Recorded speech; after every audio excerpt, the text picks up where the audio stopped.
Order.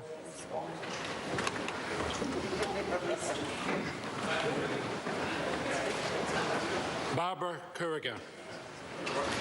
Mr. Speaker, I second the motion that a respectful address be presented to His Excellency the Governor-General in reply to His Excellency's speech.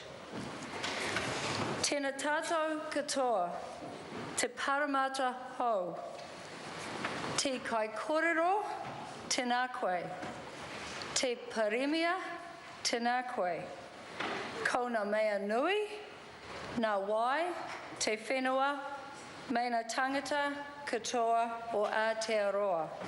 Nā reira, tēnā koutou, tēnā tātou katoa. Mr. Speaker, Prime Minister, Ministers, Members of Parliament, Party President, Mr. Peter Goodfellow, and welcome to my guests in the gallery.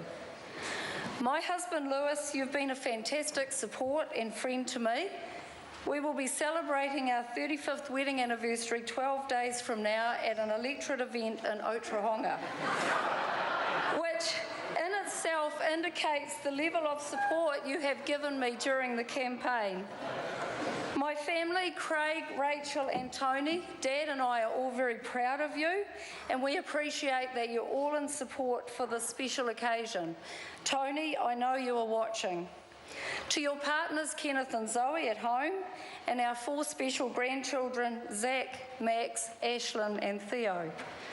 Mum and Dad, Leo and Leonie, thank you for coming. I would also like to acknowledge my grandmother, Joan Jeffries, in Opunaki, who recently turned 98. To Peter Goodfellow, Peter Osborne, Lucen Gower, National HQ staffers, young Nats and party members, from selection to election, you have all welcomed me and supported me in my quest to become a Member of Parliament. Together we asked lots of questions and took good advice, and here we are. I was brought up on a Taranaki dairy farm, and I had one goal: never to marry a dairy farmer. Lewis, I'm very pleased I did, because I learned the ropes, developed a passion, and enjoyed my time on the farm, raising our family and developing an award-winning business which continues today. This led to my many industry roles, the longest of which I completed last week at Dairy NZ. I would like to especially acknowledge Dairy NZ Chair, friend and colleague John Luxton, who is in the House. John, you and I were elected to the board on the same day in 2003. Over the past 11 years, I have learned a lot from you and respect the wisdom and knowledge that you impart. I've served on a range of boards over the past few years. Primary Industry Training Organisation, Taratahi and Dairy Training have provided me with the skills needed for the training industry. I was a New Zealand Young Farmers Board member, where I suspect I own the honour of being the only granny who has ever been a board member. As an industry partner to this group, I was able to enjoy working with young people having their first board experience, who I know will feature in many areas of leadership in New Zealand over the next 30 years. In 2006, I was fortunate to travel as an Agricultural and Marketing Research and Development Trust scholar on a food and agribusiness market experience to China, Japan, US and Europe, looking at supply chains and customers. This experience really highlighted the fact that New Zealand is favoured for its exports, indicating New Zealand's standout place in the international trading arena. In 2012, the Dairy Women's Network awarded me the inaugural Dairy Woman of the Year, which was one of my proudest moments to date. It was not a one-person accolade, as it was the result of all the experiences I have had to this point in my life and of all the people I have met. The information learned on the course and friendships formed emphasises the rural and regional woman that I am, always looking for future ways for the primary industry sector to grow. I was also a board member of the Venture Taranaki Trust, and in recognition of my governance roles, I was recently awarded a fellowship of the Institute of Directors. Taranaki Taranaki King Country is a large electorate which extends from Wainaro right down to Toko on the border of Stratford, thus including Waipa and parts of Waikato. Upon selection, one of my new constituents offered to buy this Naki girl a Waikato rugby jersey. I told him I would wear it with pride. The respective mascots for the local teams, Mulu the cow and Ferdinand the bull, always managed to create a great herd. And best of all, when Taranaki play Waikato, I can only win as the Taranaki King Country MP. Minister Smith, we are looking forward to the Taranaki versus Tasman final this weekend. While I have an interest in rugby, it's not necessarily my favourite sport. The excitement of V8 supercar racing is another passion that I have to thank Lewis for sharing with me. I have been a passenger at 260 kilometres per hour on a racetrack with a professional driver, and I can categorically say that my own driving skills are not quite up to that standard. I'll be honest and say that I'm happy to be a spectator supporting Lewis as he drives his star car, much like he supports me in my campaigning. In the large electorate that is Taranaki King Country, we have 8 district councils, about 17 towns and many villages. Our largest town is Te Awamutu.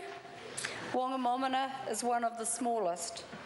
I am the MP who will not forget about the Forgotten World Highway. I encourage all of you to take the tour, an excellent tourism business set up on an old railway. I am the MP who will not forget the natural beauty of our electorate, which can be seen in the Waitomo Caves and the huge number of visitors that visit annually to experience the beauty of the glowworms and the history hidden in these caves. I am the MP who probably doesn't have the willpower to drive past our famous whitebait fritters in our towns, including Mokau and Raglan, without stopping for that quintessential Kiwi lunch. Ultimately, I am the MP that is here to serve every one of our towns to ensure the future of Taranaki King Country is bright. Economic development in the regions is a key interest of mine. Getting the right incentives in place for businesses to thrive in rural locations is a must. Housing is not expensive and the community atmosphere supportive and embracing. The call for more skilled young people is coming from every community. Coming from Taranaki, I have been witness to the growth that comes from a region that has worked together over many years to create a vibrant region. That comes from having an open mind, a willingness to trust new ideas, and a will to work together. From this, we can see that when communities actively work together, success can be achieved. Trade and exports lead our region's income. The dairy and beef and lamb industries are predominant throughout our electorate. Energy in itself is one of the integral parts of the Taranaki export economy. In Taranaki King Country, we also have dairy goats, manuka honey, and a popcorn factory. Something for everyone. But the young are not forgotten either, with the long-established Fun Ho toy factory in Inglewood. Each of my grandchildren, the boys and the girl, all receive a Fun Ho tractor and trailer for their first birthday. Ultra-fast broadband will provide a huge boost to our region. The productivity that comes with connectivity will help us attract people who want the benefits of working regionally. I look forward to working with Minister Amy Adams to ensure this rolls out across Taranaki King Country. Roading and infrastructure will continue to be a focus in Taranaki King Country. I particularly look forward to the new roundabout at the intersection of State Highway 3 and State Highway 37 and the business case for the Mount Messenger Awakino corridor. I also look forward to the development of various bridges across the electorate, which will further strengthen relationships between communities with improved accessibility and safety. Mr. Speaker, you recently came to visit Waitomo and Piu Piu. Lewis in particular was extremely honoured by your visit, namely because it was his birthday. This day we saw some great examples of fledgling regional businesses. The new King Country Brewery and a small business in Piu Piu fitting out dinghies are indicative of the success that ensures when our regions work together, that we thrive.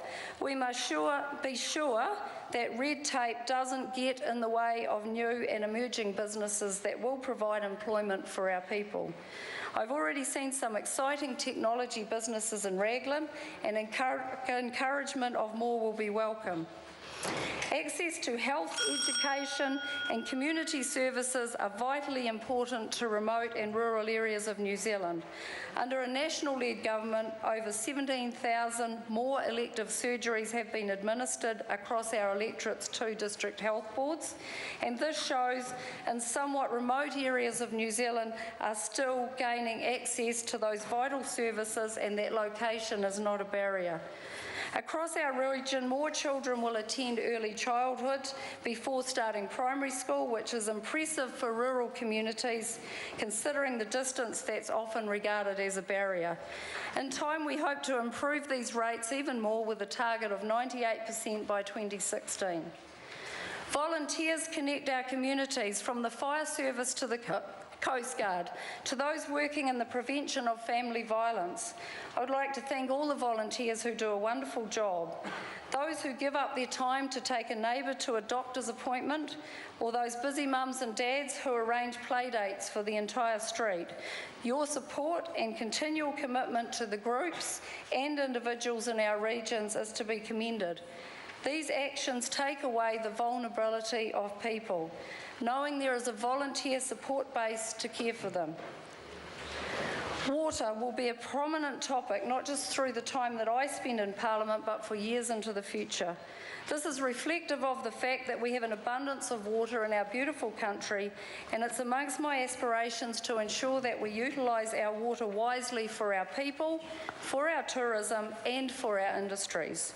As a dairy industry leader, I appreciate how much work has been done in fencing, nutrient budgeting and finding ways to improve water quality. It will be a pleasure to join my first Blue-Greens caucus meeting. National's blue-green approach has shown that successful economic and environmental policy can and must go hand in hand. The abundant forests, rivers and marine reserves are of real value and importance to the National Government, who are committed to the long-term sustainability of these areas that New Zealand holds dear. On completion of my time as Dairywoman of the Year, I set myself a target that by the year 2020, in New Zealand, we will no longer be talking about the disconnect between rural and urban. We have the collective knowledge, talent and ability to work together to find answers. It is a big call, but one that I'm up for. I ask each and every one of you to join me in this project. We only have 4.5 million people. We have to work collaboratively to take on the world.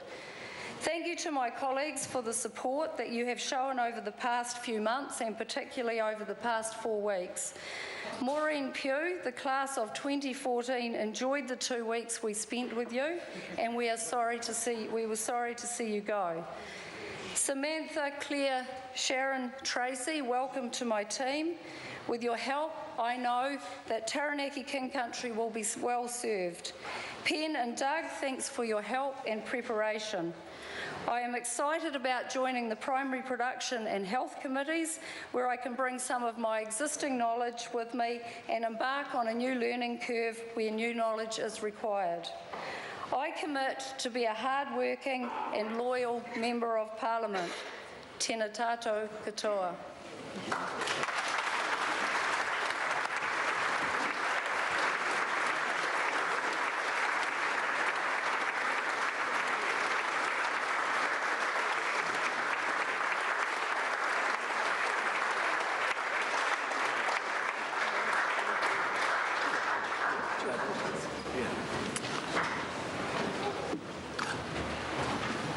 The question is that a respectful address be presented to His Excellency the Governor-General in reply to His Excellency's speech. Mr Speaker. Honourable Annette King. Mr Speaker, I move that the following words be added to the address. And expect over the next 3 years to see every child grow up in a warm, dry home, the number of affordable homes built increased, every New Zealander have access to affordable health care,